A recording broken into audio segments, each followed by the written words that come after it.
Bora lá, então, para a gente poder conversar, que a gente tem muita coisa para poder falar hoje. Primeiramente, eu queria muito agradecer a presença de todos vocês aqui. Na verdade, todos vocês estão na nossa comunidade, né? A nossa comunidade está rodando tem 15 dias. Ela vem de um sonho antigo que estava no meu coração há muito tempo e eu tenho recebido muito feedback positivo e eu estou muito feliz por isso. A nossa comunidade continua a todo vapor, vai continuar a todo vapor, porque hoje eu vejo que eu sinto muita falta disso, sabe? De ter esse contato com pessoas que para trocar experiências, para a gente conseguir compartilhar um pouco do que está acontecendo, porque dentro da área da estética a gente está vivendo dentro de algo que é muito novo, né? Então, a tricologia é uma ciência estudada já há muitos anos, mas dentro da saúde estética, tudo que envolve a tricologia é muito novo. E eu tenho certeza que, assim como eu, vocês que estão lá conosco na comunidade são pessoas que estão querendo cuidar cada vez mais e cada vez melhor dos pacientes de vocês. Então, por isso que o nosso objetivo aqui hoje é justamente trazer uma discussão daquilo que vocês trouxeram como maior ponto de dor de vocês, que é a formação do raciocínio clínico. E eu confesso assim que eu montei isso com o maior prazer do mundo. Não sou detentora da verdade. Tudo que eu vou passar aqui para vocês hoje é de coração aberto, com base em tudo que eu já tentei, que eu acertei, que eu errei ao longo desses anos dedicados à tricologia, justamente para conseguir unir as peças do quebra-cabeça. Então, hoje é um dia muito especial e eu quero todo mundo coladinho aqui comigo até o final. Para quem ainda não me conhece, muito bem, eu sou a Rafa. Eu sempre falo que eu sou uma pessoa apaixonada por ensinar, compartilhar, cuidar, aprender. E desde o meu início na saúde estética, a tricologia sempre me pegou. Na verdade, não a tricologia em si, mas os desafios da tricologia sempre me chamaram muita atenção. Porque quando eu escolhi fazer a biomedicina, quando eu escolhi entrar na biomedicina, eu não tinha uma pretensão para a área da estética. Eu sempre gosto de contar essa história. A minha pretensão era total voltada para pesquisa, voltada para docência, que eu sempre soube que eu queria dentro da área da saúde. Então, isso me fez emendar a graduação no meu mestrado, justamente para poder seguir essa carreira acadêmica. E foi lá, durante o mestrado, que abriu um leque de oportunidades, que abriu a minha cabeça sobre como a estética poderia fazer parte da minha vida, juntando a docência, a pesquisa, o rigor científico e o cuidar, que foi o meu principal objetivo para escolher algo na área da saúde. Então, como a biomedicina ela é muito vasta, eu vi ali na prática que eu podia unir tudo isso dentro de uma carreira. E aí sim eu comecei a ter um olhar para a estética muito diferente. Coloquei até um print para vocês do meu TCC, da especialização em estética, que foi com alopecia androgenética. Eu fui a única pessoa da minha sala que fez um tema de tricologia. Enquanto todo mundo estava ali, ai, botox, preenchimento, bioestimulador, que também são coisas que eu amo, faço todos os dias, a tricologia ali na aula já me chamou a atenção, porque eu vi que ela era muito além de injetar uma técnica de mesoterapia, injetar uma técnica de microagulhamento. E realmente eu vi e entendi a partir dali que eu poderia colocar em prática o meu propósito, que hoje eu defino como transformar a vida tanto dos meus alunos quanto dos meus pacientes por meio do cuidado. Só que esse cuidado de uma forma responsável, com uma base sólida e com uma base científica, que a gente sabe que não é nada fácil, ainda mais no universo de tanta informação que a gente vive, mas eu garanto para vocês que é um caminho trabalhoso, mas é um caminho que vale muito a pena.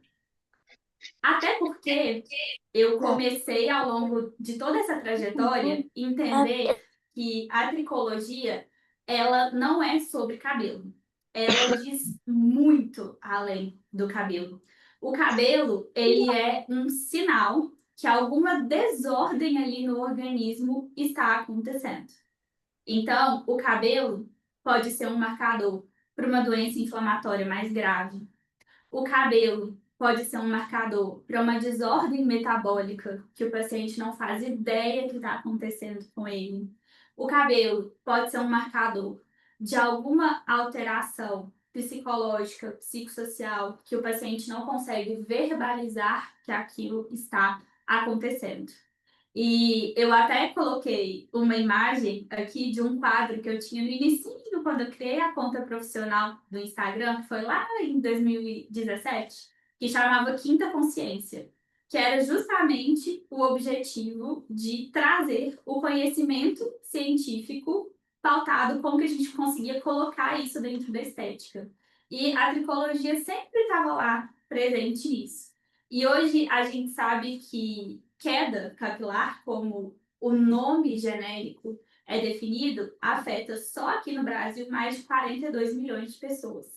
Então, o que isso mostra para a gente? Que é uma área enorme, que é uma área que ganha a atenção cada vez mais, porque as pessoas hoje sabem que existem muitos recursos quando se fala em cuidar de cabelo.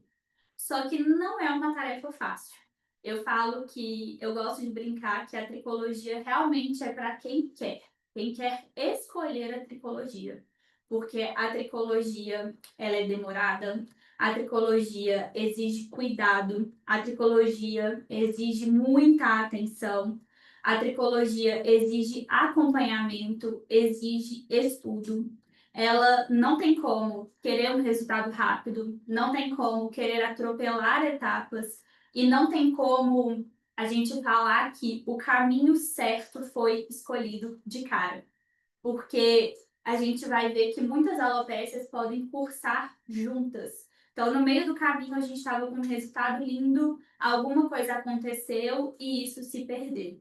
Então, esse número de tantas milhões de pessoas afetadas por problemas capilares trazem para a gente que é um mercado muito grande, mas é um mercado que exige muita responsabilidade, porque os nossos pacientes estão cada vez mais exigentes, justamente porque eles sabem que hoje existe recurso. E a gente sabe que a gente está falando de uma área extremamente delicada. Então, a gente está lidando, né, com autoconfiança, com autoestima. Muitas vezes, quem já trabalha, quem está entrando na área da saúde estética capilar, vai ver que o paciente chora com a gente no consultório. Então, é muito delicado, é um trabalho, assim, que eu falo que preenche mesmo o meu propósito, que eu sou muito feliz, porque eu consigo acompanhar de perto essa transformação. Então, eu espero conseguir passar um pouquinho disso para vocês também. Até porque lá na nossa comunidade, eu trouxe aqui os principais pontos que vocês me trouxeram como dor hoje, quando se fala em trabalhar com tricologia. Então, vocês me falaram que vocês querem ter mais segurança, ou seja, vocês ainda se sentem inseguros para poder ajustar um plano de tratamento, para montar um plano de tratamento sem ter medo, para poder montar um plano de tratamento raciocinando clinicamente com o que está acontecendo com o paciente. Para aí sim a gente ter resultado. Porque realmente isso vai levar a uma fidelização. Claro que existem estratégias de marketing, de vendas, que são importantes e que a gente vai refinando essas estratégias ao longo do tempo. Mas se a gente não sabe unir as peças do quebra-cabeça, que é exatamente o raciocínio clínico, a gente não consegue entregar resultado. Porque querer usar os mesmos ativos, a mesma mescla na alopecia androgenética para tratar um eflúvio, não vai funcionar. Num primeiro momento, pode até funcionar, mas no longo prazo, isso não vai fazer o paciente ficar com você. E isso gera um trauma. Muitos pacientes já chegam desesperados no consultório, desacreditados no consultório, porque já tentaram outros tratamentos, outras alternativas que não deram certo. Então, tudo isso que vocês me trouxeram como dor, eu entendo muito, porque uma coisa está relacionada à outra. Se a gente tem segurança, a gente consegue entender o que está acontecendo, juntar as peças do também, quebra-cabeça, fazer um plano de tratamento realmente efetivo para o paciente e, consequentemente, a gente vai fidelizar ele. Por que que a gente vai fidelizar esse paciente? Porque o paciente vai ter resultado. E isso, gente, não tem marketing no mundo que paga. Porque o paciente que está satisfeito, que ele está vendo o resultado, que as expectativas foram alinhadas, ele é um paciente que vai te indicar para muitas pessoas. Então, isso vai fazer diferença. Não é uma tarefa fácil, mas vai fazer diferença. Então, bora lá para a gente conversar sobre isso. E antes da gente entrar nesse assunto a fundo, eu achei uma foto quando eu estava procurando materiais para a gente poder conversar aqui, para poder nutrir a nossa comunidade. Eu achei essa foto aqui, essa montagem, que foi do primeiro tratamento capilar que eu fiz. Quando eu já estava, né, formada com especialização e comecei a atender com estética. Gente, eu lembro como se fosse hoje. Aqui, hoje, eu olho, eu consigo ver que aqui se trata de um caso de alopecia androgenética. Então, a gente consegue ver que o paciente é um paciente jovem, apresentava sinais de entrada e apresentava leves sinais de falha na região do vértex. Só que quando o paciente chegou para poder fazer a consulta, a avaliação ali comigo, eu não usava tricoscópio, eu nem sabia como manusear o tricoscópio, o que, que eu poderia enxergar com aquele tricoscópio. Eu não sabia montar uma mescla, então o meu raciocínio aí foi ensinado lá atrás como uma receita de bolo. Então, você vai abrir ali o livrinho do laboratório e você vai pedir uma mescla. Então, eu achava assim que tudo que tinha finasterida e fator de crescimento era bom e que eu iria usar em todo mundo. E que só a técnica de mesoterapia iria me entregar bons resultados. E assim eu fiz com esse paciente. Então, eu usava 10 ml de mescla, que hoje a gente sabe que é quase que um absurdo. Eu falo que eu peço perdão a Deus todos os dias aos meus pacientes por eu ter feito isso com eles um dia, porque não há espaço no couro cabeludo que aguente isso, sem contar que é muita agulhada. E depois que eu fiz essas 10 sessões no paciente, aqui eu coloquei a imagem da nona, depois que eu terminei, que eu fiz essas 10 sessões com o paciente, o que, que aconteceu? Eu simplesmente liberei o paciente, então voltou a vida dele ao normal. Não falei sobre sessão de manutenção, não falei sobre cuidados que ele deveria manter, nada. Simplesmente, olha, entregamos resultado, eu achei que aquilo ali estava excelente e que não era necessário fazer mais nada. E o que, que aconteceu um tempo depois? Pouquíssimo tempo depois, inclusive, cerca de 4, 5 meses. O paciente voltou questionando os resultados. Meu cabelo ficou ralo de novo, meu cabelo caiu de novo. E, para mim, aquilo ali foi um grande aprendizado por vários motivos. Primeiro, porque eu tive um erro diagnóstico. Eu usei, tudo bem, os ativos deveriam ser usados ali, funcionariam mesmo para essa finalidade, mas eu não uni o que, que o paciente estava me falando, qual que era o cenário clínico, eu não fiz a tricoscopia, então eu não validei o que realmente estava acontecendo ali, que era um quadro de alopecia androgenética misturado com um eflúvio.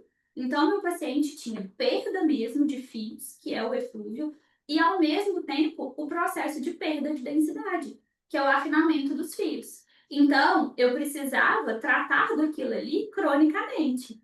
Então, durante os 5 meses que ele ficou comigo, ótimo, a gente conseguiu entregar um excelente resultado. Só que esse excelente resultado foi apenas para o eflúvio.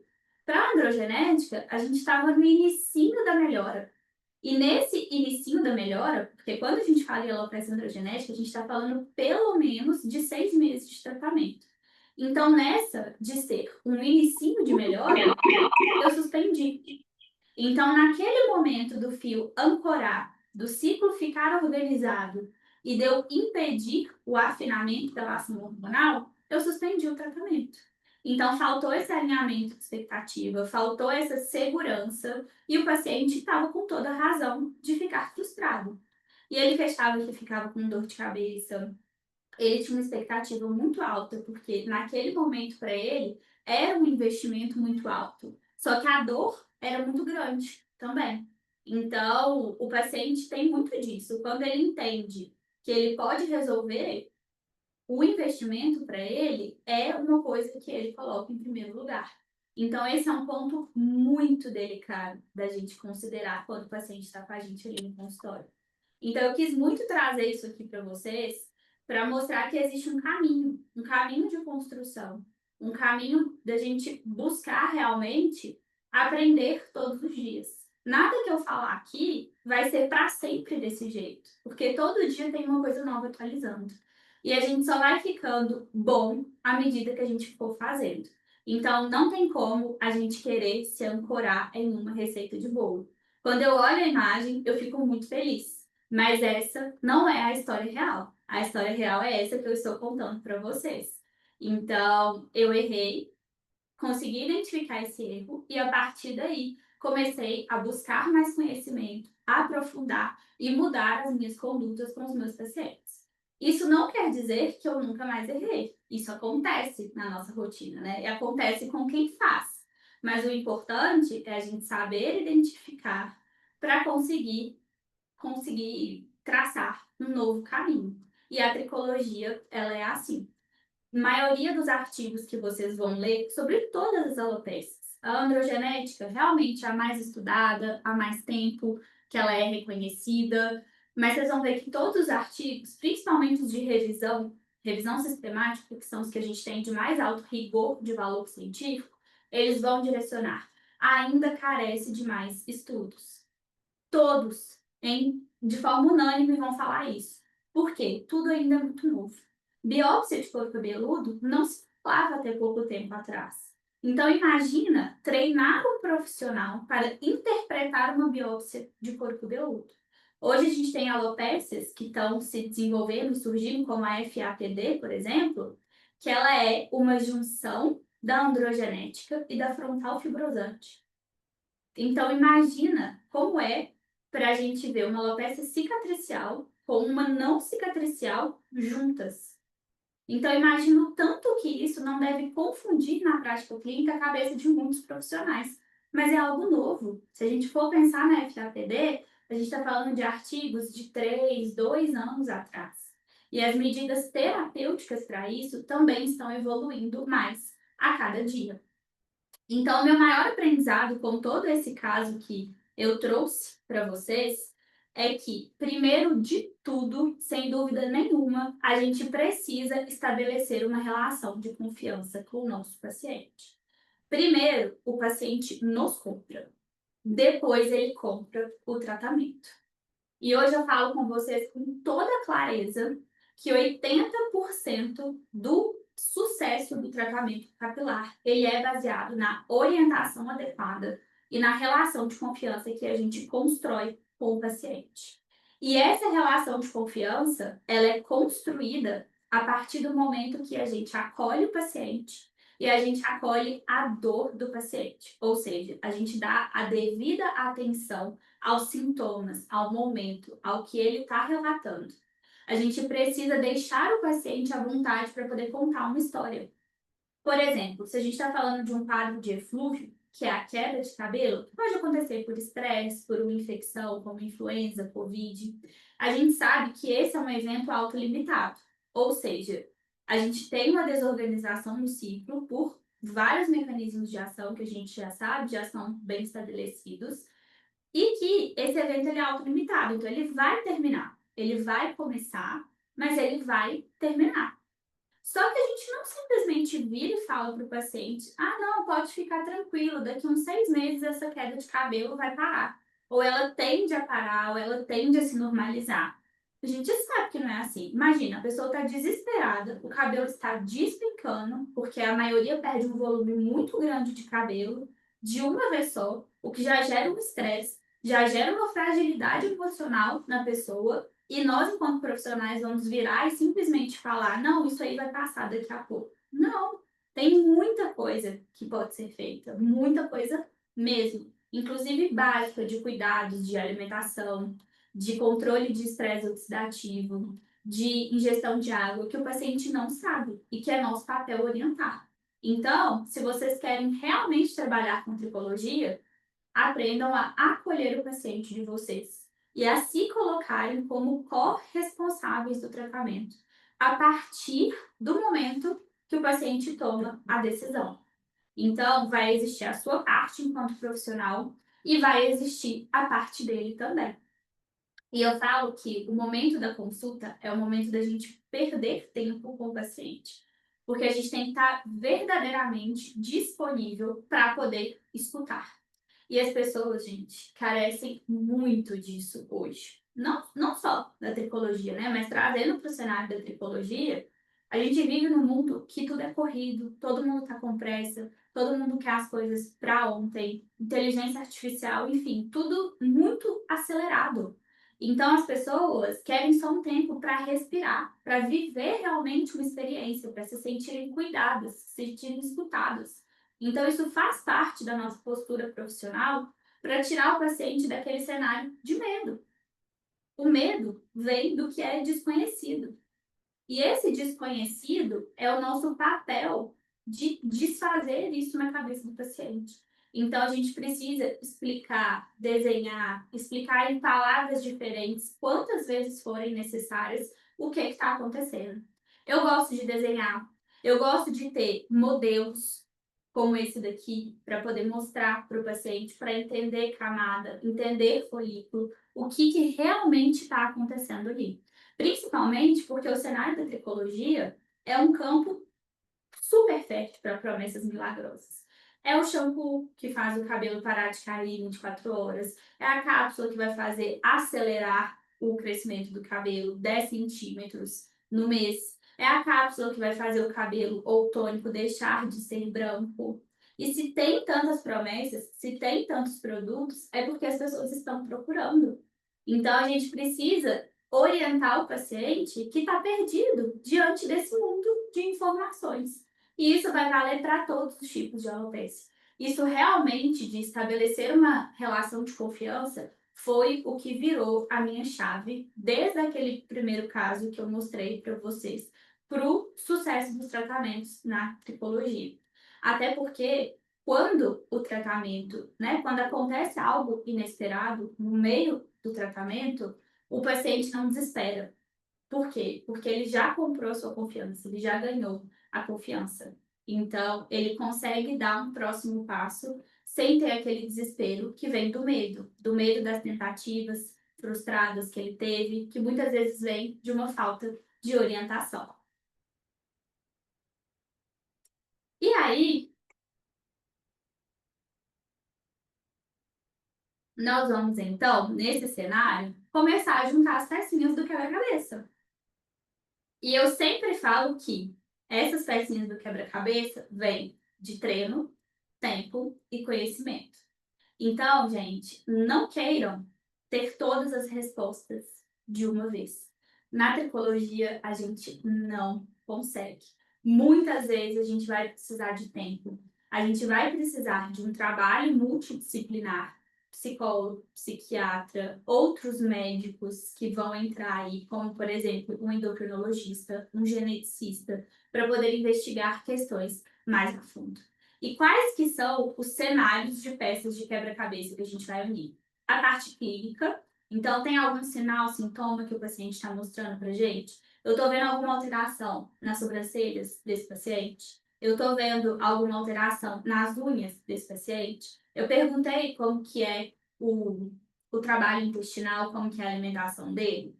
As questões psicológicas, então, estresse, qualidade de sono, se a pessoa lida com pressão, se ela é uma pessoa, um profissional que trabalha de plantão, por exemplo, porque a gente sabe que isso gera questões também psicológicas.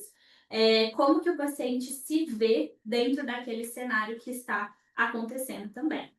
A gente tem a parte cosmetológica, então entender os hábitos desse paciente, toma banho todos os dias, lava o cabelo mais de uma vez ao dia, sempre com shampoo, qual shampoo que usa, já usou algum cosmético antes, como que foi a experiência com esse cosmético, esse couro cabeludo está hidratado, não está hidratado, porque principalmente hidratação de couro cabeludo impacta no insucesso de todas as técnicas que nós temos para poder fazer. Nutracêutico. paciente já tomou alguma medicação, já tomou algum suplemento, faz uso de algum suplemento ou medicação, independente de ser para o cabelo ou não. E vou unir isso à macroscopia e à tricoscopia. A macroscopia é aquilo que eu vejo a olho nu quando eu estou analisando o meu paciente. Então, eu estou vendo que tem alguma região de falha, é na entrada, é na lateral, é nos cílios, porque cabelo a gente tem no corpo todo. Então, sinais nos cílios e sobrancelhas são importantes e são indicativos de várias alopécias. Eu vejo afastamento da risca central, é o vértex que está exposto, é a região de entradas que está exposta. E aí eu vou unir esse conhecimento com o que eu vejo no tricoscópio, que é o nosso microscópio.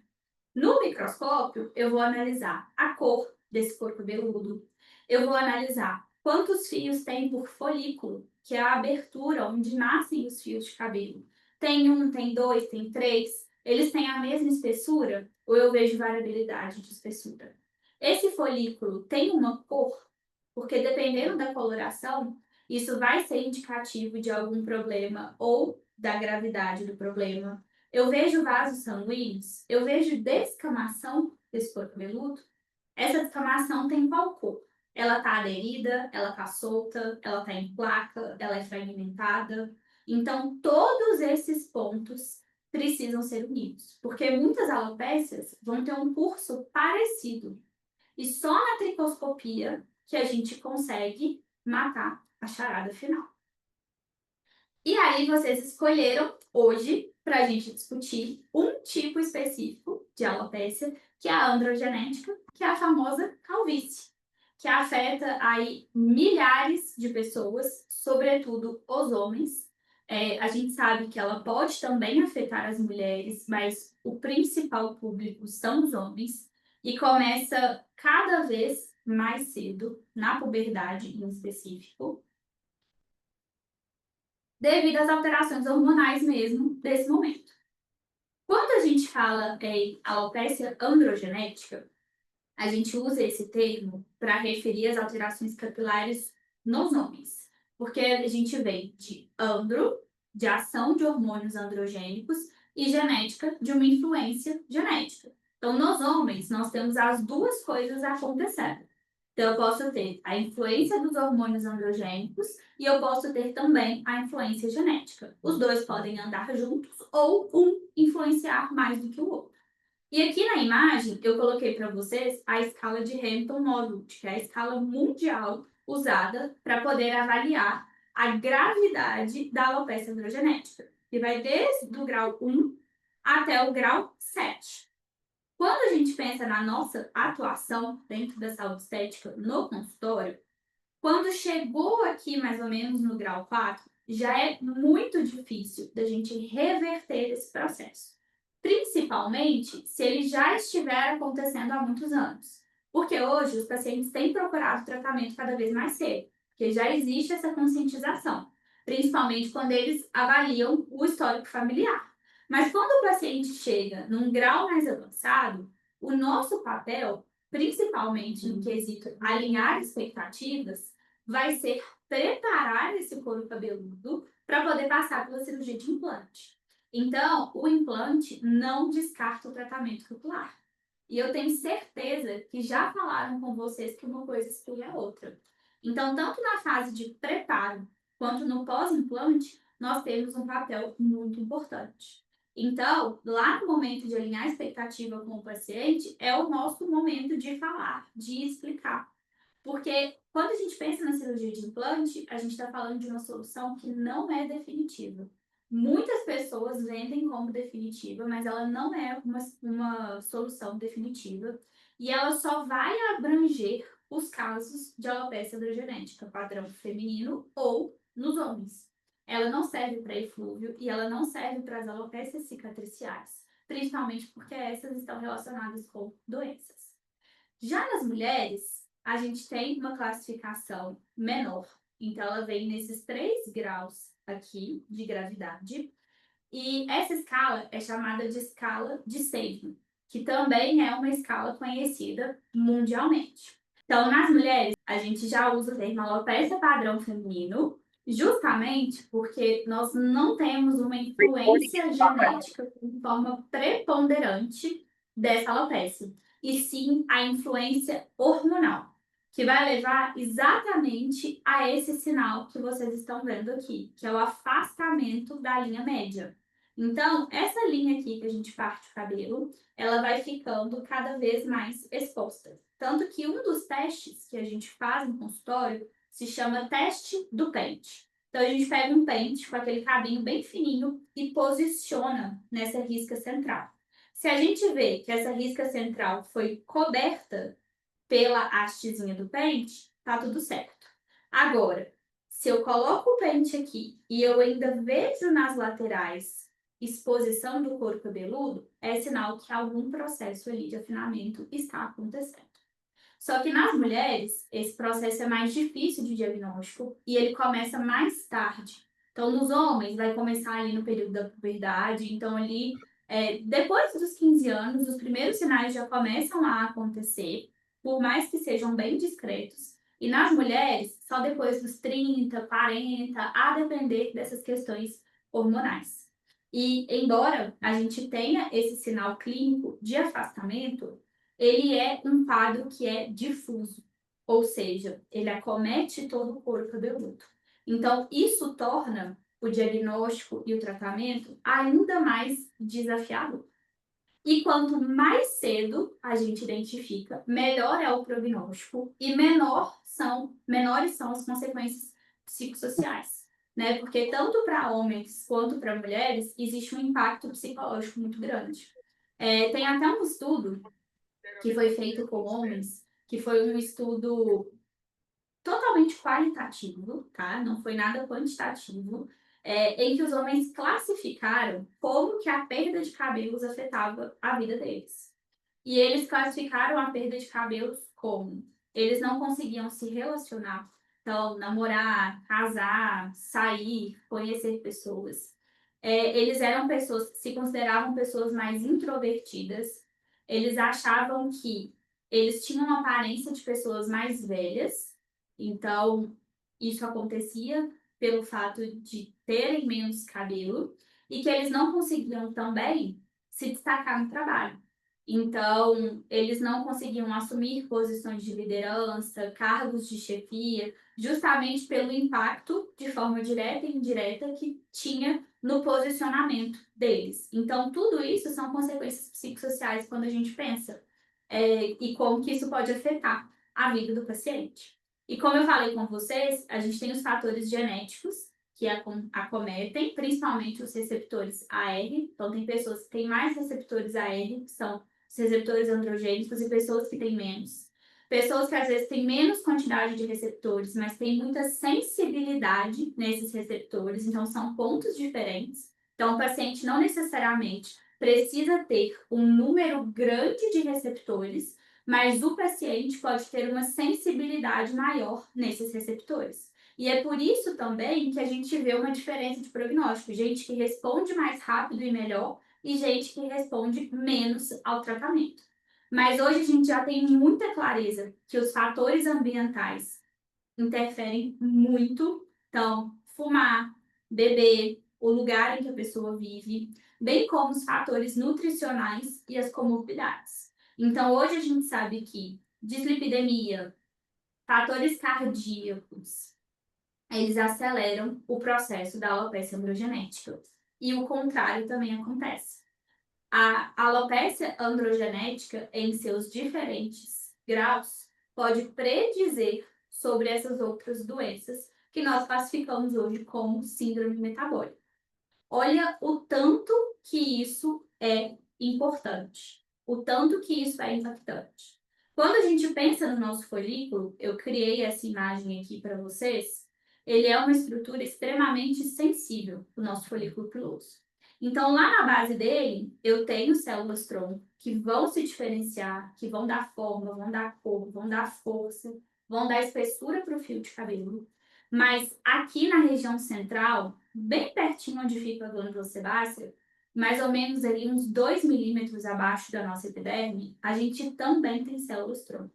Então, o que a gente já sabe hoje? que o meu tratamento ele não tem que vir só aqui embaixo, ele precisa vir aqui também. E se eu tenho uma infecção, uma inflamação nessa região mais acima, vai ser diferente o comportamento que eu vou ver numa região mais abaixo.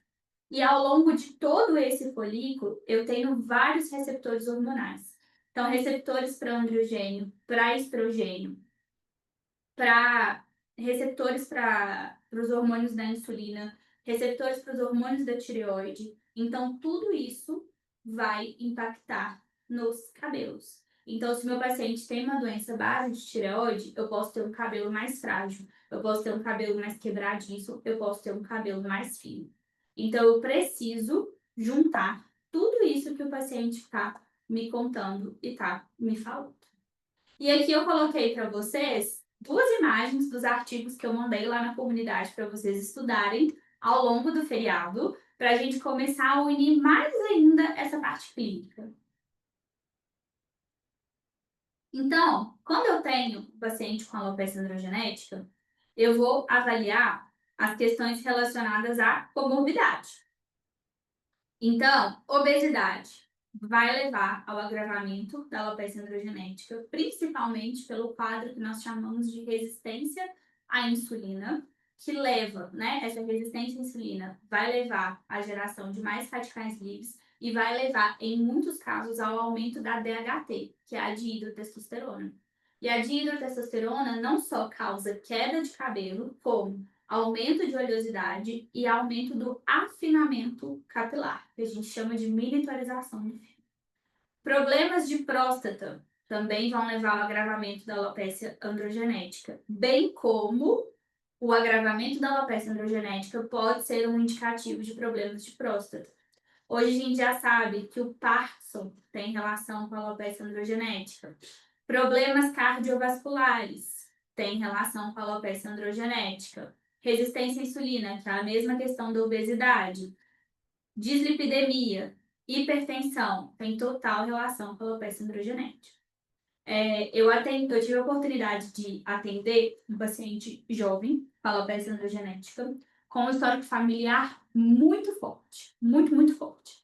Que no momento que a gente fez o atendimento, ele tinha só as entradas, não tinha nenhum sinal macro, pelo menos, né, macroscópico, de acometimento aqui na região do vértex. E aí, na época, ele já estava há mais de 6 meses sem fazer exames de sangue, um check-up mesmo. E na época eu trabalhava com uma médica numa equipe multidisciplinar, então a gente conseguiu que ele fizesse um check-up. E aí, nesse check-up, a gente viu que ele estava com colesterol muito alto. E ele não tinha nenhum sinal, nenhum sintoma de forma direta. E era uma pessoa super ativa. Se alimentava bem, fazia acompanhamento nutricional, praticava atividade física, praticava atividade aeróbica todos os dias, dormia super bem. Tinha assim, dentro do contexto de paciente exemplo, ele estava um super exemplo. De fato, o que levou ele a buscar o tratamento era porque esteticamente as entradas estavam incomodando. Mas nesse cenário, eu mandei ele para um médico, para um endócrino, para poder avaliar essa questão da dislipidemia, e ele tinha um histórico de hipercolesterolemia familiar. Então, isso levou já à introdução de medicação para isso. E foi o sinal do cabelo que levou a ele investigar essa questão. E aí a gente entra num segundo momento que é desafiador no tratamento também, que a medicação que ele estava usando para o tratamento da hipercolesterolemia, ela afetava os cabelos. Então, ela ocasionava queda de cabelo. E aí, gente, é sempre um peso que a gente tem que colocar na balança. Porque, de forma alguma, nós, enquanto profissionais, vamos orientar que o paciente suspenda qualquer tipo de medicação. Dentro da saúde estética, é lugar de paciente saudável. Então, o que a gente vai fazer é tratar e equilibrar esse processo, para que o tanto que a medicação afeta o folículo não ultrapasse o que eu quero de resultado estético. Então, isso já dá um indicativo para mim que o paciente já ia ter uma resposta mais demorada ao tratamento. Então, já é um tipo de paciente que eu já alinho com ele. A gente precisa, no mínimo, de 1 ano de tratamento para a gente conseguir começar a ver resultados consistentes. E aí, depois, respondendo bem durante esse 1 ano, a gente vai começar a espaçar as sessões. Mas precisa ter esse olhar de perto.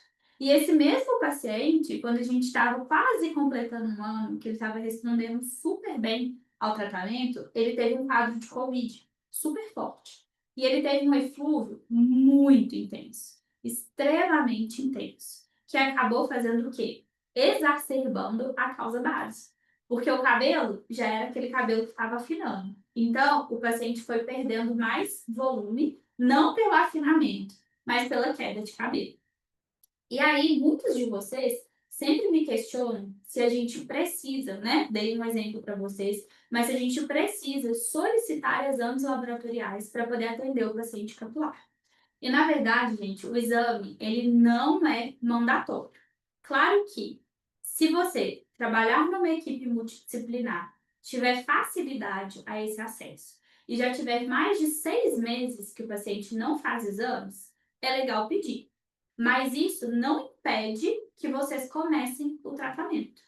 Porque dentro dos exames laboratoriais, não existe, gente. Eu sei que vocês vão encontrar muita gente falando: vitamina D tem que ser tanto, silício tem que ser tanto, zinco tem que ser tanto. Não existe ainda na literatura um consenso de valores ideais aplicados à tricologia. Então, não existe um consenso. Vocês podem ver, as revisões sistemáticas que a gente tem vão ter valores que vão variar. Então, a gente discutiu isso na nossa comunidade também. Existe o que é o valor de referência, que é aquele número que o laboratório manda, que nada mais é do que a média da pessoa que está com um nível muito alto com a pessoa que está com um nível muito baixo. Então, não considera característica clínica nenhuma da pessoa, só uma média numérica. E existe o valor ideal. O que o meu corpo entende? Que cabelo não é vital. Então, tudo que ele precisar de micronutriente, de energia, ele vai levar para qualquer outra região do corpo, menos ou, por último, os cabelos. Então, se a gente está pensando em ter níveis ótimos para o cabelo, de um modo geral, vai ser sempre acima do valor de referência. Mas, se a gente tiver a oportunidade de solicitar esses exames para poder guiar cada vez mais o nosso tratamento, quais seriam os mais importantes considerando um caso de alopecia androgenética? O hemograma, o perfil lipídico, até pelo exemplo que eu acabei de citar para vocês, ver os níveis de glicose e hemoglobina glicada, para a gente, né, pensar sobre a resistência à insulina, dosar os níveis de testosterona e DHT, então testosterona total e testosterona livre, a globulina ligadora de hormônios, complexo B, agora que eu vi que faltou o B, complexo B, tá? E os hormônios tireoidianos, T3, T4, TSH. Quando esses exames retornarem, o que a gente precisa avaliar? Como que é o estilo de vida do paciente? Porque muitas das coisas aqui a gente consegue com ajuste de alimentação, ajuste de estilo de vida. Por isso que um profissional nutricionista precisa fazer parte da equipe de vocês. Às vezes não necessariamente no mesmo lugar, mas vocês terem um profissional de confiança a quem indicar os pacientes. Porque muitas vezes falta uma orientação básica. O que é uma fonte de proteína? Qual que seria a dose necessária de proteína para se consumir ao longo do dia. Quando a gente está falando do complexo B, B3, B6, B12, elas são cofatores essenciais para todas as reações que acontecem na base do folículo e elas também são responsáveis pela ancoragem do folículo. O que é isso? A fixação do folículo, porque a gente sabe que quanto maior o grau da alopecia androgenética, mais fraca é a fixação desse folículo. Então, o complexo B é importantíssimo para isso e para controlar um cenário de microinflamação. Já quando a gente está falando dos hormônios da tireoide, sejam eles altos ou baixos, por exemplo, a gente já está falando no que envolve a formação mais fraca do fio de cabelo. E às vezes a gente olha ali T3, T4, tá tudo ótimo. Ou às vezes a gente olha ali o T3 e o T3 está baixo, tá mais ou menos. O que que isso já diz pra gente? Que provavelmente os níveis de zinco, de silício estão e de vitamina D podem estar afetados, porque eles impactam no T3. Então, a gente não solicitou esses exames aqui, como que seriam exames básicos, mas a gente tem que eles podem estar afetados diante de um número mais baixo de T3. Então, olha como que isso é impactante para o metabolismo como um todo, porque a gente sabe que a vitamina D ela é importantíssima para controlar uma série de reações metabólicas, e o silício e o zinco contribuem para não deixar o cabelo afinar e para o cabelo ficar mais forte. Então, o zinco é um inibidor do 5-alfa-redutase, por exemplo. E esse quadro aqui, esse esquema do artigo que eu também mandei para vocês, que é super novo, mostra exatamente isso. A gente nunca tem uma causa específica, um mecanismo específico envolvido. Por isso que o tratamento é complexo e por isso que o tratamento é de longo prazo. Então, se a gente está falando, por exemplo, de um aumento de DHT, que é a dihidrotestosterona, a gente pode ter um paciente que tem maior número de receptores androgênicos. E aí, esse DHT tem uma facilidade muito grande de ligar lá e ele vai aumentar a atividade da glândula sebácea. Aumentando a atividade da glândula sebácea, eu aumento um cenário de microinflamação. Prestem atenção, microinflamação.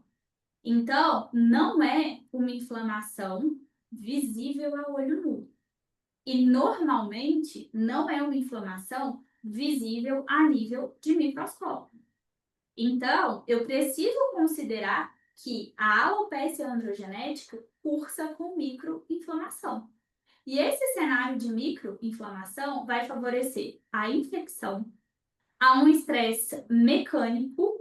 Por quê? Porque eu tenho peroxidação lipídica acontecendo, a minha matriz de hidratação da pele fica alterada, eu levo a liberação de citocinas pró-inflamatórias. Então, além de gerar mais radicais livres que vão fazer a apoptose das células foliculares, eu aumento o grau de inflamação, eu aumento metaloproteinases e aí eu vou destruindo todos os mecanismos de ancoragem do meu fio de cabelo.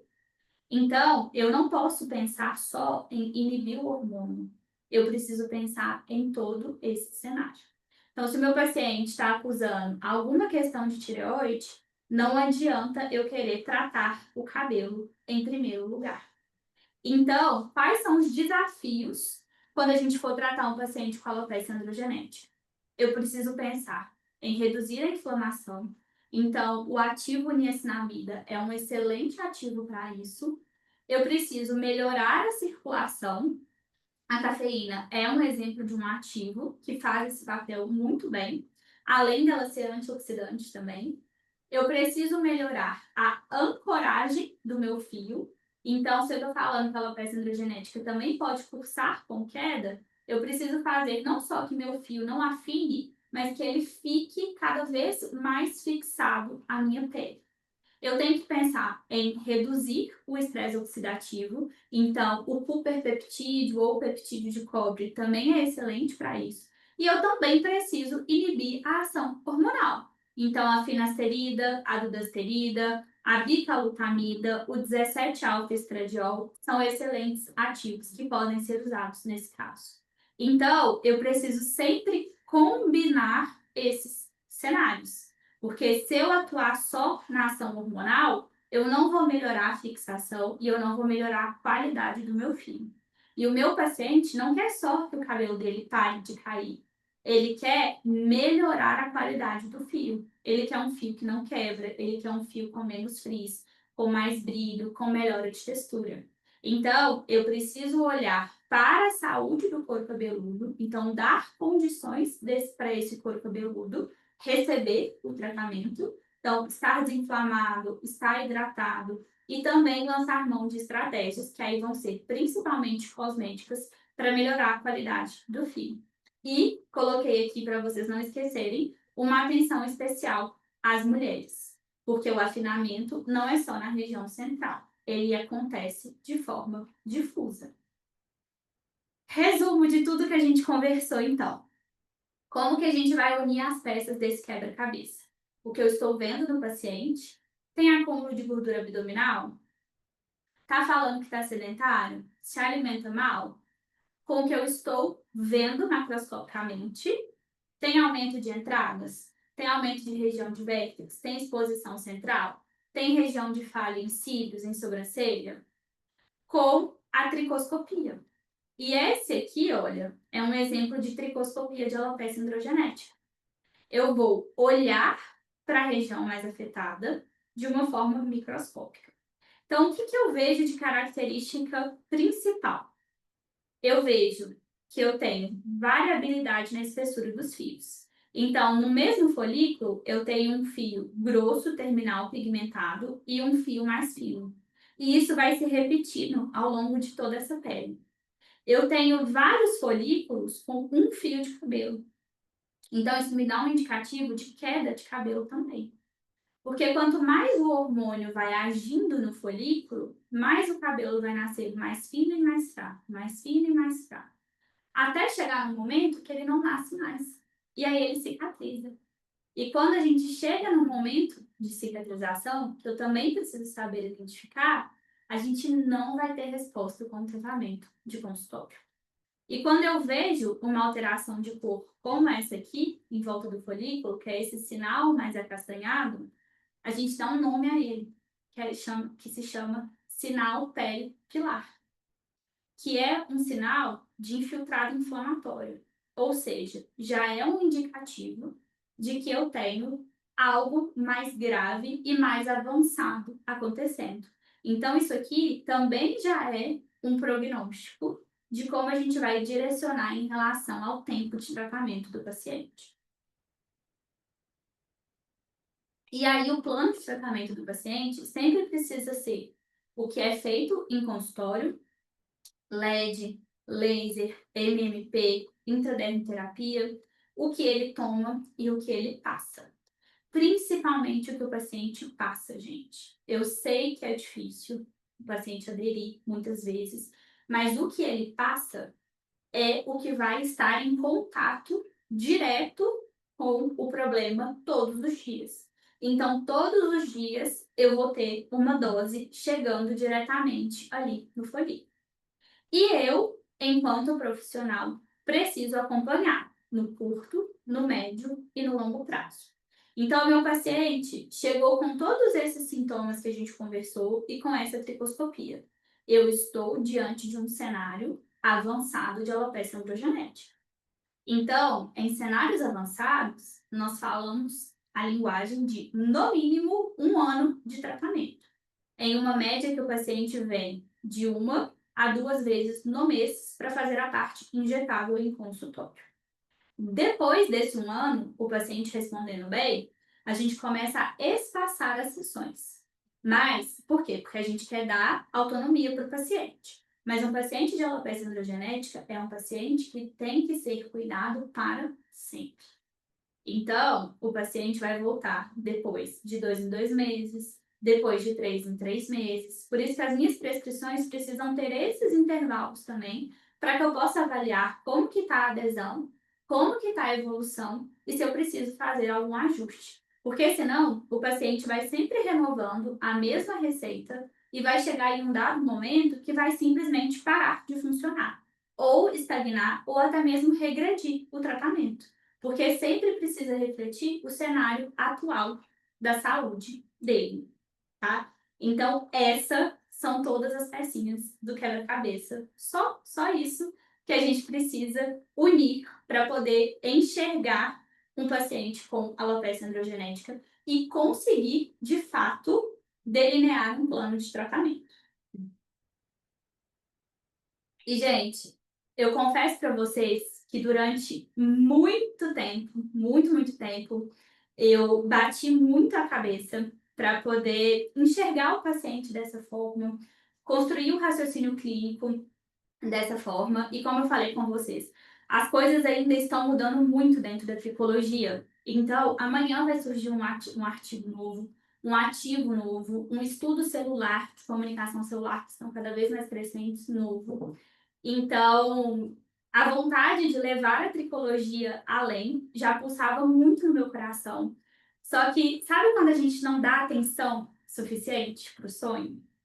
Pois esse ano eu resolvi dar atenção para ele e criar o que eu chamo da união da tricologia com vida, que é viver, que é estudar consciência, que é saúde, vitalidade, devolver isso para os pacientes.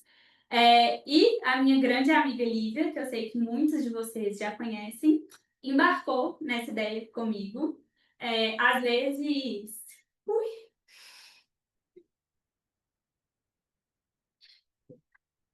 Às vezes, rede social não consegue mostrar realmente o que está por trás dos bastidores. Mas a Lívia é uma grande amiga de muitos anos e uma pessoa que sempre acolheu meus sonhos, sempre me incentivou e que agora a gente decidiu dar um passo muito grande juntas para poder trazer uma tricologia de maior qualidade para vocês.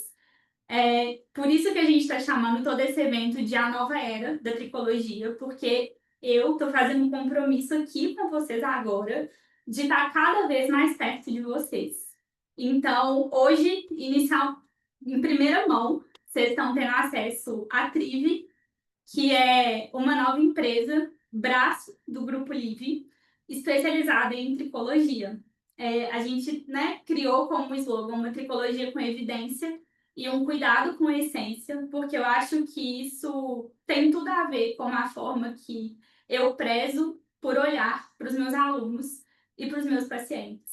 Então, eu queria dar as boas-vindas para vocês, agradecer muito por vocês estarem embarcando nessa com a gente. E eu quero apresentar um pouquinho desse universo Trive. Então, a Trive é um grupo que vai conter a parte do Academy, que é toda a parte voltada para estudos em tricologia, que é a parte em específico que vocês estão inaugurando hoje. Nós vamos ter a Trive Cosmetic Lab, que é a nossa linha de cosméticos, que está nascendo também. Eu acho que esse é um tema para uma outra aula, para a gente poder conversar, mas porque é muito complexo, mas é um sonho que já vem de muito tempo. E a Trive Clinic, que é a parte clínica, que é a parte de atendimento ao paciente. Então, tudo isso faz parte do universo Trive. E dentro da Trive Academy, eu escutei muitos de vocês ao longo desses quase 7 anos que eu estou diretamente com a tricologia. E aí eu decidi dar um passo além em atender tudo que vocês me pedem. Então, a gente desenvolveu cursos especiais para fazerem parte da Tribe Academy e eu não estou sozinha nessa, tá? Ao longo dessa semana vocês vão conhecer também o time de profissionais maravilhosos que estarão embarcando nessa junto comigo. Então, nos cursos presenciais, a gente vai ter o curso de tricologia básica e o curso de terapia capilar. Nós vamos ter cursos online que serão liberados em breve para vocês. E nós teremos uma mentoria que ganhou o nome Método Trive. E eu vou explicar um pouquinho cada um deles para vocês. Então, os cursos presenciais são para aquelas pessoas que estão entrando no universo da tricologia e que estão prontas para entender esse universo e começar a atender de fato os pacientes com qualidade e entregando resultado. Então, são cursos de 2 dias que vocês vão ter teoria e prática em pacientes reais. A gente já tem uma próxima turma em agosto do curso de tricologia básica, que pega toda a parte dos injetáveis, e em setembro nós temos a estreia da parte de terapia capilar, que é de fato a parte cosmética, aprender a cuidar da haste e aprender a cuidar do couro cabeludo. E claro que, para quem está aqui comigo na live, vocês vão ter condições especiais para poderem entrar no universo da Trick. Então, todos os nossos cursos presenciais, vocês têm acesso a uma plataforma durante um ano, com conteúdos exclusivos e uma aula tira dúvida que acontece, tá? Então, tudo isso já faz parte do nosso combo de cursos, porque a gente sabe que a gente sai, mas quando a gente coloca a mão na massa é que realmente as coisas começam a acontecer e as dúvidas a vir. Já a mentoria, Método Triv, ela vai ser uma mentoria, ela foi pensada para quem já atua com tricologia e quer aprofundar os conhecimentos em tricologia e do mundo de negócios. Porque, gente, não adianta só saber tratar. Tem que saber vender e tem que saber sustentar o negócio de vocês. Então, a gente já está falando de um programa de 3 meses de duração, onde nós vamos ter encontros ao vivo, quinzenais, com foco em marketing, gestão de estoque, gestão de pessoas e um acompanhamento individualizado, olhando para o seu negócio na tricologia. E dentro do método Triv, vocês vão ter acesso a vários professores que são muito feras, não só na tricologia, mas em toda essa parte de gestão que eu tô falando aqui com vocês. Além disso, todo mundo que fizer parte do método Triv também vai ter acesso exclusivo a todos os eventos que acontecem no grupo livre, tá? Só que para entrar na mentoria, vocês vão mandar lá que vocês estão com interesse, mas vocês vão ter uma entrevista com a nossa executiva comercial para a gente realmente entender se agora é o momento de embarcar nessa ou não. E a gente começa oficialmente em setembro desse ano. Mas, para quem está aqui comigo até agora, porque eu sei que eu empolgo e que eu falo muito, eu vou anunciar bônus especiais que vão valer até o início de julho. Então, todos esses bônus que eu estou falando aqui vão ser válidos até o dia 10 de julho. Então, para quem tiver interesse nos cursos presenciais, vocês vão ter R$ 1.000 de bônus, seja para o curso de terapia, seja para o curso de saúde estética. Então, vocês vão ter acesso ao valor do curso sem reajuste e vocês vão ganhar acesso ao curso de intercorrências em tricologia. Já para quem está na mentoria Método Triv, preparem o coração de vocês. Os 3 primeiros inscritos vão ter R$ 1.000 de desconto.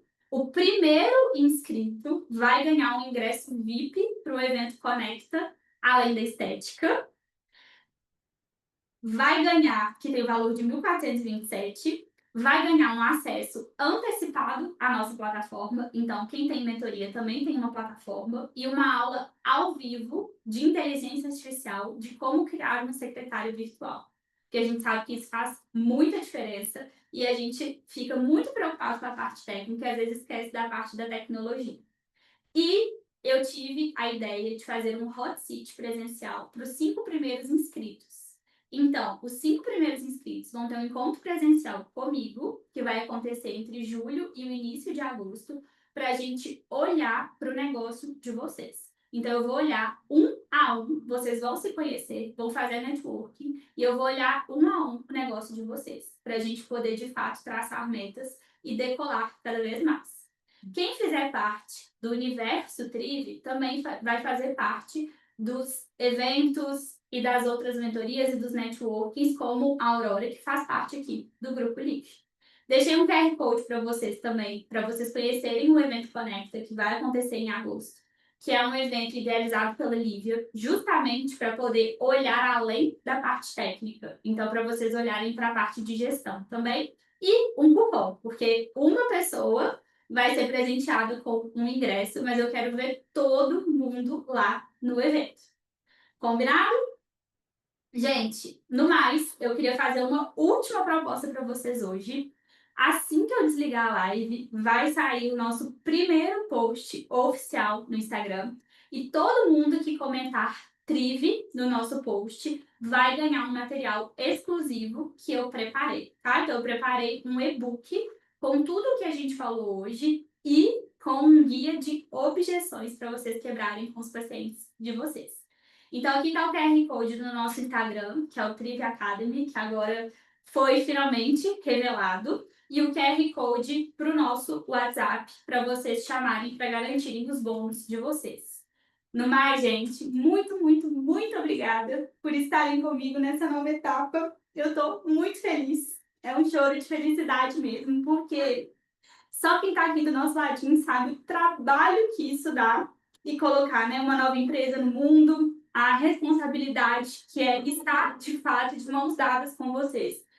Quem já foi meu aluno, quem é meu paciente, sabe que é literalmente assim. Eu não deixo ninguém de lado, ninguém jogado. É literalmente andar de mãos dadas com vocês. Então, eu espero que vocês gostem de tudo que a Trive está preparando e eu espero ver todo mundo aqui comigo. Um super beijo.